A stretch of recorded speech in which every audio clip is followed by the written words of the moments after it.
ابن مسعود کہتے ہیں جب کوئی آدمی اللہ سے سوال کرنے کا ارادہ کرے تو پہلے وہ اللہ کی ایسی حمد و ثنا بیان کرے جو اس کے لائق ہے، پھر نبی صلی اللہ علیہ وسلم پر درود بھیجے، اس کے بعد دعا کرے۔ اس طرح کرنے سے ممکن ہوگا کہ وہ کامیاب ہو جائے، یعنی اپنی مطلوبہ چیز کو پا لے، اس کی دعا قبول ہو جائے۔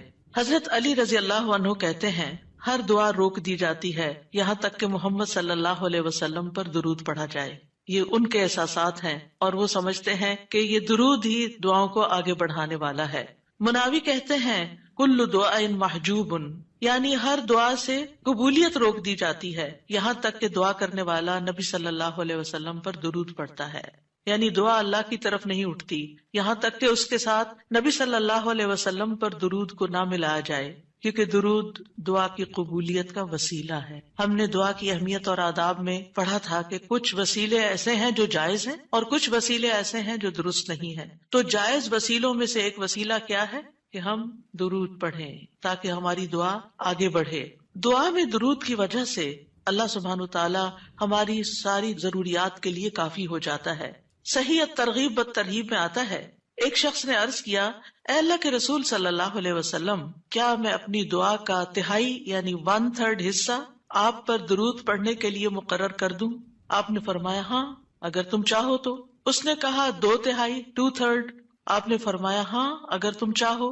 اس نے کہا اگر میں ساری دعا درود کے لیے مقرر کر دوں؟ تو رسول اللہ صلی اللہ علیہ وسلم نے فرمایا پھر تو اللہ تمہاری دنیا اور آخرت کے غم و فکر کے لیے تمہیں کافی ہو جائے گا۔ اس کا یہ مطلب نہیں ہے کہ ہم پھر کوئی دعا مانگے ہی نہ، اس کا مطلب یہ ہے کہ زیادہ سے زیادہ درود پڑھیں، یعنی دعائیں تو ہم مخصوص وقت میں پڑھتے ہیں یا پھر جب کوئی ضرورت پیش آتی ہے، لیکن درود ہم ہر وقت پڑھ سکتے ہیں، یعنی ہماری روزانہ کی جو روٹین ہے، چلتے پھرتے اٹھتے بیٹھتے، کیونکہ کچھ لوگوں نے اس کے ساتھ بھی بڑی پابندیاں عائد کی ہوئی ہیں کہ بغیر وضو کے درود نہ پڑھا جائے، سر پہ دوپٹے کے بغیر درود نہ پڑھا جائے، راستے میں کہیں درود نہ پڑھے۔ ایسا کچھ نہیں ہے، دعا ہو، ذکر ہو، درود ہو، وضو کے ساتھ، وضو کے بغیر، راستے میں، سوتے جاگتے اٹھتے بیٹھتے، ہر جگہ پڑھ سکتے ہیں۔ صرف یہ ہے کہ نماز جو ہے وہ وضو کے بغیر نہیں ہوتی، وہ پوری طرح سطر ڈھانکے بغیر نہیں ہوتی۔ آپ لمبی سے لمبی نماز پڑھ رہے ہیں لیکن آپ نے ایسا دوپٹہ اوڑا ہوا ہے کہ آپ کے بال جھلک رہے ہیں تو آپ کی نماز نہیں ہوگی، آپ کی محنت ضائع ہو جائے گی۔ لیکن درود شریف کے وقت اگر آپ کام کر رہے ہیں، مثلا کھانا پکا رہے ہیں اور آپ نے دوپٹہ اتار کے ایک طرف رکھا ہوا ہے کہ بار بار وہ بیچ میں اٹک رہا ہے تو کوئی حرج نہیں، سر ننگا بھی ہے تو درود شریف پڑھ سکتے ہیں۔ تو درود شریف پڑھتے رہنے سے انسان کے سارے مسائل حل ہو جاتے ہیں، خاص طور پر اگر آپ کے دل پر بوجھ ہے، غم ہے، پریشانی ہے تو درود ان چیزوں کو دور کرنے والا ہے، ان کا ازالہ کرنے والا ہے، یہ دنیا اور آخرت کی خیر کو جمع کرنے والا ہے، کیونکہ اللہ تعالیٰ جس کو غم اور فکر میں کافی ہو جائے تو ایسا شخص دنیا اور آخرت دونوں کی پریشانیوں سے نکل جائے گا، کیونکہ نبی صلی اللہ علیہ وسلم نے درود کی فضیلت کیا بتائی کہ پھر اللہ تعالیٰ اس کو دنیا اور آخرت کے ہم و غم کے لیے کافی ہو جائے گا، یعنی پھر سارے معاملات آپ کے اللہ کے سپرد ہو جائیں گے۔ یعنی اذن یکفیک اللہ ما اہمک، تمہاری دینی، دنیاوی، اخروی معاملات، ہر چیز میں جو پریشانیاں ہیں انشاءاللہ وہ دور ہو جائیں گی۔ اس کی وجہ کیا ہے؟ اس کی وجہ یہ ہے کہ انسان اللہ سبحانہ تعالیٰ کی طرف متوجہ ہوتا ہے اور ایک محسن کے احسانات کو یاد کرتا ہے، یعنی جیسے شکر نعمتوں کو بڑھاتا ہے نا، لئن شکرتم لازیدنکم، اگر تم نے شکر ادا کیا تو میں تمہیں کیا کروں گا؟ اور نعمتیں دوں گا۔ درود شریف کیا ہے؟ اگر آپ غور کریں تو درود کیا ہے؟ درود دراصل نبی صلی اللہ علیہ وسلم کے ہم پر جو احسانات ہیں کہ آپ نے ہمیں ایمان سے روشناس کیا، قرآن سے روشناس کیا، حکمت سے روشناس کیا اور ہماری خاطر دعائیں کی، بے شمار احسانات ہیں نا آپ صلی اللہ علیہ وسلم۔ آج ہم آپ کو کیا بدلہ دے سکتے ہیں؟ کس شکل میں بدلہ دے سکتے ہیں؟ ہم آپ کے لیے کیا کر سکتے ہیں؟ ہمارے والدین ہمارے ساتھ احسان کرتے ہیں تو ہم ان کی خدمت کرتے ہیں، ہم ان کو کچھ پکا کے دے دیتے ہیں، ہم ان کو کچھ کھلا دیتے ہیں، ہم ان کو کچھ گفٹ دے دیتے ہیں، یعنی مختلف طریقے سے ماں باپ کو خوش کرنے کی کوشش کرتے ہیں، چاہے انہیں ضرورت ہو یا نہ ہو۔ ہم سب ایسے ہی کرتے ہیں نا، یعنی ہم یہ تھوڑی دیکھتے ہیں کہ ان کو اس وقت ہمارے لاڈ پیار کی ضرورت ہے یا نہیں ہے، وہ دکھی ہیں، پریشان ہیں یا نہیں ہے۔ ہم اپنی محبت کا اظہار کسی نہ کسی شکل میں کرتے رہتے ہیں۔ وہ فوت ہو جاتے ہیں تو پھر کیا کرتے ہیں؟ پھر ان کو وزٹ نہیں کر سکتے، ان کو دیکھ نہیں سکتے، ان کو کچھ دے نہیں سکتے، انہیں کچھ کھلا پلا نہیں سکتے، پھر ہم ان کے لیے بس صرف دعائیں کرتے ہیں یا صدقہ خیرات کر دیتے ہیں۔ یہی چیزیں ان کو فائدہ دیتی ہیں۔ نبی صلی اللہ علیہ وسلم کے احسانات ہم پر سب انسانوں سے زیادہ ہیں، ہمارے ماں باپ سے بھی زیادہ ہیں ہم پر۔ اگر ہم سیرہ پڑھیں اور دیکھیں کہ آپ نے کتنے دکھ اٹھائے، کتنے غم اٹھائے، کتنی پریشانیوں سے گزرے، تو حیران ہو جاتا ہے انسان کہ اتنی بھی سچی خیرخواہی کسی انسان کے اندر ہو سکتی۔ النبی اولی بالمؤمنین من انفسہم، نبی تو تم سے بھی زیادہ تمہارے لیے مہربان ہے۔ یعنی ہم اپنی جانوں کے بارے میں اتنے فکر مند نہیں ہوتے، ہم اپنے آپ کو خود جہنم کی آگ سے بچانے کے لیے وہ فکر نہیں کرتے جتنی فکر ہمارے نبی صلی اللہ علیہ وسلم نے ہمارے لیے کی۔ تو ان کے احسانات کا بدلہ کیسے دیں گے ہم ان کے لیے کیا کریں گے؟ ہم ان کے لیے درود پڑھیں گے۔ تو یہ درود کا پڑھنا، آپ کے احسانات کا بدلہ تو ہم کہاں سے دے سکتے ہیں، لیکن اس کے جواب میں ایک شکریہ ادا کرنے کا انداز ہے، ان کی مہربانیوں کو اکنالج کرتے ہیں، کیونکہ جو شکر گزار انسان ہوتا ہے وہ دنیا میں بھی مطمئن ہوتا ہے، اس کی ایک فلفلمنٹ ہوتی ہے، اور پھر یہ ہے کہ اس کے آگے کے مرحلے بھی آسان ہوتے۔ وہ جس کے ساتھ بھی شکر گزاری کا معاملہ کرتا ہے، عام انسانوں کے ساتھ بھی، تو وہ ان کا محبوب بن جاتا ہے۔ تو جب ہم اللہ تعالیٰ کا شکر ادا کرتے ہیں تو کیا ہم اللہ کے محبوب نہیں ہوں گے؟ جب ہم رسول اللہ صلی اللہ علیہ وسلم کا شکریہ ادا کرتے ہیں، اور شکریہ ادا کرنا صرف زبان سے تھینک یو کہنا نہیں ہوتا، وہ مختلف طریقے سے کسی کو دعا دینا بھی، یعنی اگر ہم کسی کے احسان کا بدلہ صرف دعا کی شکل میں بھی دیتے ہیں تو یہ بھی شکریہ ادا کرنے کی بہت بڑی قسم ہے، اور پلٹ کر واپس تو اپنے اوپر ہی آتا ہے۔ یعنی جب شکر کسی کا ادا کرتے ہیں، جب کسی کے احسان مند ہوتے ہیں، ایک ہوتا ہے بس صرف تکلفاً رسماً ایک فیشن کے طور پہ، ایک روٹین کے طور پر کسی کو تھینک یو بول دینا، نہیں، دل سے جینوئنلی دوسرے کا شکر گزار ہونا، یہ اس کے دل میں آپ کی محبت بڑھاتا ہے۔ اس میں آپ کی نیت یہ نہیں ہوتی کہ وہ مجھ سے محبت کرے، نہیں، آپ اس کو اکنالج کر رہے ہوتے ہیں، اس کا احسان مان رہے ہوتے ہیں، اور اللہ تعالیٰ اس کے دل میں آپ کی محبت ڈال دیتا ہے۔ اور جو ناشکرے انسان ہوتے ہیں، جو ناقدرے ہوتے ہیں، سب سے پہلے تو ہم اللہ ہی کے حق میں ناقدرے، وما قدر اللہ حق قدری، ہم نے اللہ کی قدر ہی نہیں کی جیسا قدر کرنے کا حق ہے، ہم نے نبی صلی اللہ علیہ وسلم کی قدر ہی نہیں کی جیسا کہ قدر کرنے کا حق ہے۔ تو ہماری یہ تسبیحات اور ہمارا یہ درود شریف اس قدر کی طرف بڑھنے کا ایک چھوٹا سا جسچر ہے کہ ہم واقعی اس بات کو مانتے ہیں کہ ان کے ہم پر احسانات تھے۔ لہٰذا جب ہم درود پڑھتے ہیں تو اس کا مطلب یہ ہے کہ ہم نے باقی چیزیں چھوڑی اور ہم آپ کا حق ادا کرنے کی طرف متوجہ ہو گئے۔ تو یہ چیز اللہ تعالیٰ کو کتنی پسند آتی ہوگی کہ یہ اپنے لیے کچھ نہیں مانگ رہا، اپنے لیے نہیں کچھ مانگ رہا، اپنی باتیں نہیں کر رہا، یہ اپنے غموں کو بھول کے، اپنے کاموں کو چھوڑ کے صرف نبی صلی اللہ علیہ وسلم پر درود بھیج رہا، یعنی ان کا احسان مان کر، ان کا شکریہ ادا کرتے ہوئے ان کے لیے دعا کر رہا ہے۔ نبی صلی اللہ علیہ وسلم اللہ تعالیٰ کے محبوب ہیں، سب سے بہترین بندے ہیں، سب سے بہترین نبی ہیں، اللہ تعالیٰ ان سے محبت کرتا ہے۔ اللہ تعالیٰ فرماتے ہیں قُلْ إِن كُنتُمْ تُحِبُّونَ اللَّهَ فَاتَّبِعُونِي يُحْبِبْكُمُ اللَّهُ، کہہ دیجیے اگر تم اللہ سے محبت کرتے ہو میری اتباع کرو، اللہ تم سے محبت کرے گا۔ تو نبی صلی اللہ علیہ وسلم کی اتباع ہو، آپ کی سنتوں پر عمل کرنا ہو، آپ پر درود پڑھنا ہو، یہ سب کس میں اضافہ کرتا ہے؟ اللہ کی محبت بندے کو ملتی ہے۔ یحببکم اللہ، اللہ تم سے محبت کرے گا، اور اللہ تعالیٰ جس سے محبت کرے پھر اس کی تو بات ہی کیا، سیجعل لہم الرحمن ودا، اس کے مسائل کیسے حل نہیں ہوں گے؟ اس کے مسائل ضرور حل ہوں گے، اس کے غم دور ہوں گے، اس کی پریشانیاں دور ہوں گی۔ لہٰذا جب ہم اس سٹیٹ میں آ جاتے ہیں تو پھر آپ دیکھیں کہ یہ درجہ اس سے بھی بڑھ جاتا ہے جو ہم اپنے لیے خود کچھ مانگ رہے ہوتے ہیں نا، کیونکہ جب آپ کو کسی سے محبت ہوتی ہے تو آپ اس کے لیے کچھ بھی کرنے کو تیار ہوتے ہیں۔ یہ تو انسان کا حال ہے، انسان کی محبت ہے نا، تو جس انسان سے اللہ کو محبت ہو پھر اس کے مسئلے کیسے حل نہیں ہوں گے؟ اللہ سبحانہ وتعالیٰ اس کے لیے بہترین چیزیں کیوں نہیں کریں گے؟ تو اس طرح یہ درود جو ہے وہ دعا سے بھی بازی لے جاتا ہے کہ انسان اللہ کی محبت حاصل کر لیتا ہے، اور اس کے نتیجے میں دعائیں قبول ہوتی ہیں، اور اللہ تعالیٰ کی طرف سے رحمتیں آتی ہیں، درجے بلند ہوتے ہیں، گناہ معاف ہوتے ہیں۔ لیکن اس کا یہ مطلب ہرگز نہیں کہ آپ باقی دعائیں نہ مانگیں، کیونکہ خود نبی صلی اللہ علیہ وسلم نے ساری دعائیں مانگی ہیں۔ یہ جو ہم آپ کو جتنی بھی دعائیں سکھا رہے ہیں یہ مسنون دعائیں ہیں، ان کو دعا سمجھ کے پڑھیں اور اس کو ریپیٹڈلی پڑھیں، کیونکہ دعا میں تکرار بھی ضروری ہے۔ ہم آداب میں پڑھ چکے ہیں، اصرار ضروری ہے، تکرار ضروری ہے، افتقار ضروری ہے۔ تو اپنی محتاجی، اپنی عاجزی، اپنی ہمبلنس کو ظاہر کرتے ہوئے اللہ تعالیٰ سے مانگتے رہیں۔ تو درود جو ہے اس کے بارے میں جو قرآن مجید میں آتا ہے، آیت دوبارہ سنتے ہیں بے شک اللہ اور اس کے فرشتے نبی پر رحمت بھیجتے ہیں. اے لوگو جو ایمان لائے ہو تم بھی ان پر درود بھیجو اور خوب خوب سلام بھی بھیجتے رہا کرو. ان اللہ وملائکتہ یصلون علی النبی، اللہ سبحانہ و تعالی خود اور اس کے فرشتے نبی صلی اللہ علیہ وسلم پر درود بھیجتے ہیں. اللہ سبحانہ و تعالی درود بھیجتے ہیں، اس کا کیا مطلب ہے؟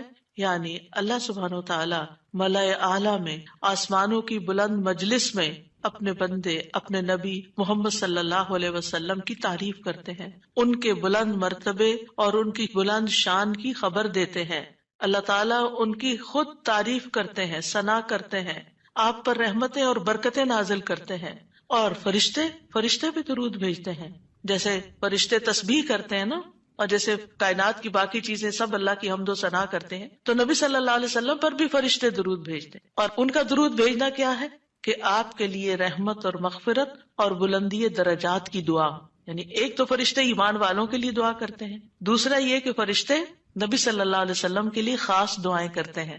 تو اگر اللہ تعالیٰ ان پہ درود بھیجتا ہے، ان پہ رحمتیں نازل کرتا ہے، فرشتے درود بھیجتے ہیں، تو پھر اہل ایمان کو کیا کرنا چاہیے؟ پہلے اللہ تعالیٰ اور فرشتوں کی بات کی گئی تاکہ ہمارے اندر بھی شوق پیدا ہو کہ ہم بھی درود بھیجیں. یا ایھا الذین آمنوا صلوا علیہ وسلموا تسلیما، اے ایمان والو تم بھی آپ پر خوب خوب درود اور سلام بھیجو، صلاۃ و سلام بھیجو. یعنی پہلے آسمان والوں کی خبر دی گئی کہ فرشتے ایسا کر رہے ہیں، پھر زمین والوں کو حکم دیا جا رہا ہے کہ تم بھی ایسا کرو.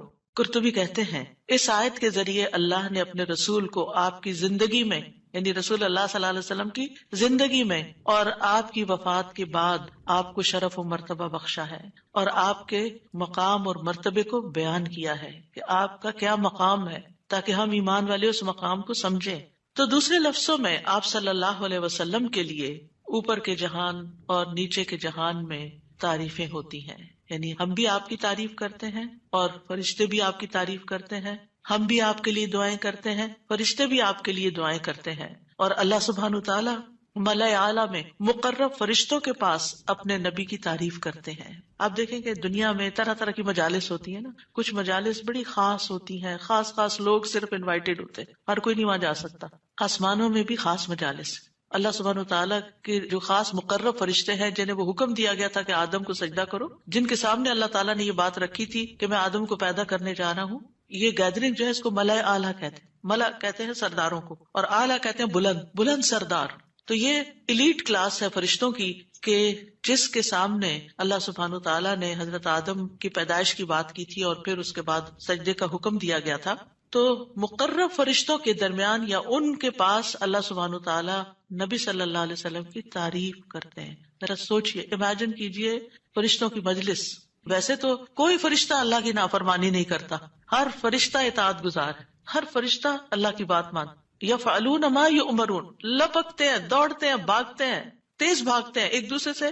فالسابقات سبقا، ایک دوسرے سے سبقت لے جاتے ہیں اللہ کا حکم ماننے میں. یعنی فرشتوں کا یہ حال ہے.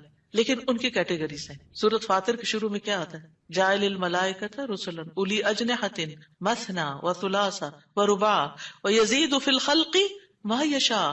2 پروں والے فرشتے بھی ہیں، 3 والے بھی ہیں، 4 والے بھی ہیں، اور پھر اللہ جتنی چاہتا ہے بڑھا دیتا ہے. جبریل علیہ السلام کے تو 600 پر ہیں. سوچئے کیا کیفیت ہوگی ان کی. اور پھر جو حاملین عرش فرشتے ہیں ان کی کندھے سے لے کے یہاں کان کی لو تک 700 سال کا فاصلہ ہے. اتنا عرصہ کوئی سفر کرتا رہے. اب آپ خود سوچیں کہ اتنے بڑے فرشتے ہیں وہ، ان کے سامنے اللہ سبحانہ و تعالی محمد صلی اللہ علیہ وسلم کی تعریف فرماتے ہیں. آپ کے مقام کا اندازہ کریں. کیا ہم نے قدر کی اپنے نبی کی؟ ہم کیا درود پڑھتے ہیں، ہم کیا تعریف کرتے ہیں، ہم کتنا جانتے ہیں آپ کو، ہم آپ کی سنت کو کیا سمجھتے ہیں. حدیث، یہ تو حدیث ہے، یہ قرآن تو نہیں ہے. استغفر اللہ. آپ نے دین کے مختلف چیزوں میں فرق کر دیا جس کو خود رسول اللہ صلی اللہ علیہ وسلم دے کر گئے تھے. آپ کس راہ پہ چل پڑے. تو آپ سوچئے کہ اللہ کے رسول صلی اللہ علیہ وسلم کی تعریف وہاں ہو رہی. راہ گزرتا بھی کوئی ہماری تعریف کر دے نا تو ہم ایسے بھول جاتے ہیں کہ بڑی چیز ہو گئے، ہم پتہ نہیں کیا بن گئے ہیں. اس کو بھی بہت کچھ سمجھتے ہیں. کبھی فیس بک پہ لگاتے ہیں یہ فلاں نے ہماری تعریف کی ہے، کبھی کچھ کرتے ہیں، کبھی کچھ کرتے ہیں تعریف. آپ سوچئے پھر ہم کیا ہے اور محمد صلی اللہ علیہ وسلم کیا ہے جن کی تعریف اللہ تعالیٰ کر رہے ہیں اور وہ فرشتوں کی مجلس میں کر رہے ہیں. اس تعریف کا کیا کہنا. ایسے پیغمبر پر، ایسے نبی پر کیا ہم درود نہیں بھیجیں گے؟ کیا ہم ان کے لیے دعائیں نہیں کریں گے؟ اللہ سبحانہ وتعالیٰ سے ان کے لیے وسیلہ نہیں مانگیں گے؟ تو صلات کا جو لفظ ہے، صلات کا لفظ اس کے معنی میں رحمت بھی ہے، ذکر خیر بھی ہے، دعا بھی ہے۔ رحمت، ذکر خیر اور دعا۔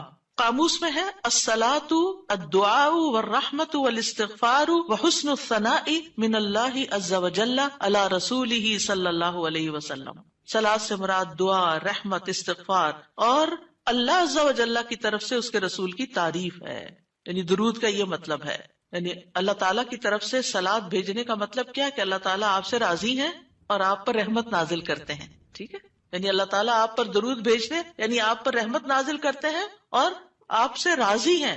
ابن قیم کہتے ہیں نبی صلی اللہ علیہ وسلم پر اللہ کے صلاۃ بھیجنے سے مراد اللہ سبحانہ تعالیٰ کا آپ کی تعریف کرنا ہے اور آپ کی دیکھ بھال کرنا ہے اور آپ کے شرف کو ظاہر کرنا ہے اور آپ کی فضیلت اور حرمت کو ثابت کرنا ہے۔ اور فرشتوں کے صلاۃ بھیجنے کا مطلب کہ وہ دعا کے معنی میں ہے کہ وہ نبی صلی اللہ علیہ وسلم کے لیے دعا مانگتے ہیں، اور یہ بھی ممکن ہے کہ وہ اللہ سبحانہ تعالیٰ کے ساتھ مل کر نبی صلی اللہ علیہ وسلم کی تعریف کرتے ہیں، کہ فرشتے بھی آپ کی تعریف کرتے ہیں۔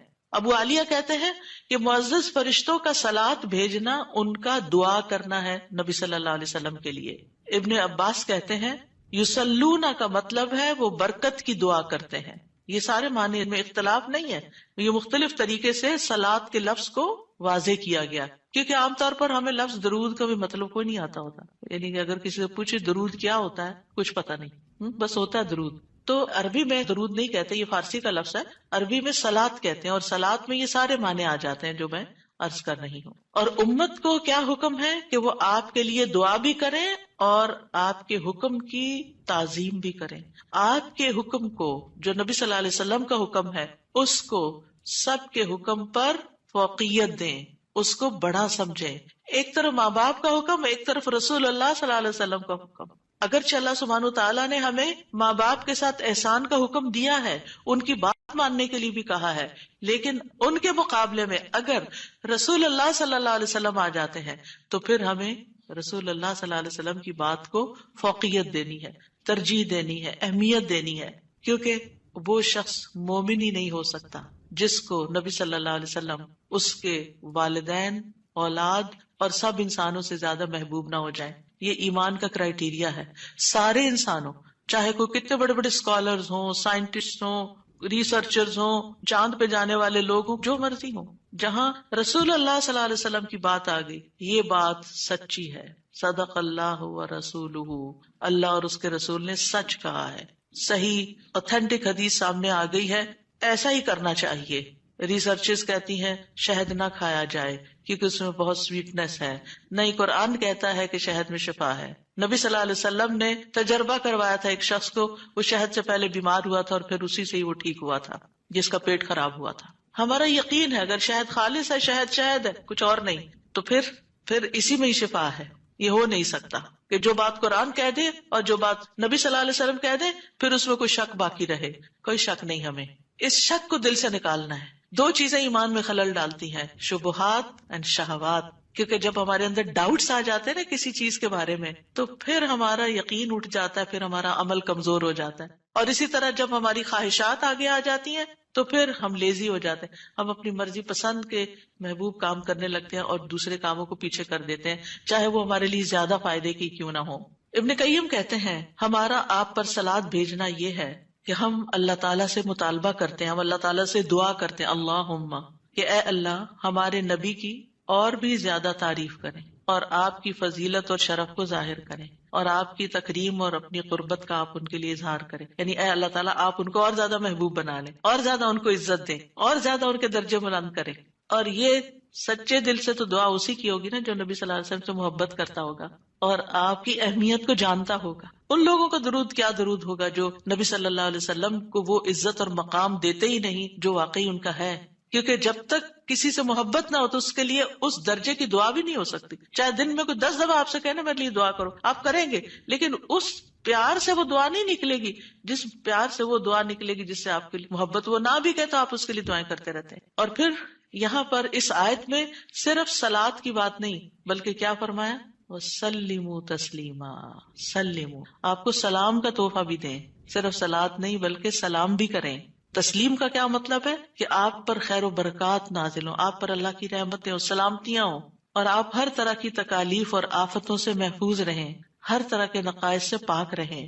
جب ہم کہتے ہیں نا اللہم سلم علی محمد، درود ویسے تو یوں پورا پڑھ کر اللہم صلی وسلم علی نبینا محمد، تو اس کا مطلب کیا ہے کہ یا اللہ محمد صلی اللہ علیہ وسلم کے لیے آپ کی دعوت میں، یعنی آپ نے جو دعوت دی لوگوں کو اسلام کی طرف، آپ کی امت میں اور آپ کے ذکر خیر میں ہر طرح کی سلامتی لکھ دے، ہر طرح کے نقص سے سلامتی ہو جائے. اور اس طرح امت آپ کے لیے جتنی دعائیں کرتی جا رہی ہے، یعنی جب سے نبی صلی اللہ علیہ وسلم کے بارے میں یہ آیت اتری اور جب سے صحابہ کرام اور پھر تابعین تبع تابعین اور امت کے باقی لوگ ان ساری صدیوں میں آپ کے لیے یہ دعا کر رہے ہیں، ان ساری دعاؤں کے اس درود کے نتیجے میں آپ کا مقام بلند ہوتا جا رہا ہے، ہوتا جا رہا ہے، ہوتا جا رہا ہے. آپ سوچئے کہ اللہ سبحانہ وتعالیٰ کتنا قدردان ہے. نبی صلی اللہ علیہ وسلم نے اپنی نبوت کی مختصر زندگی میں جو محنت کی سو کی، لیکن اس کا انعام اور صلہ کتنی خوبصورت شکل میں اللہ تعالیٰ دے رہا ہے کہ دنیا میں آپ کا نام بلند کر رہا ہے اور آپ کو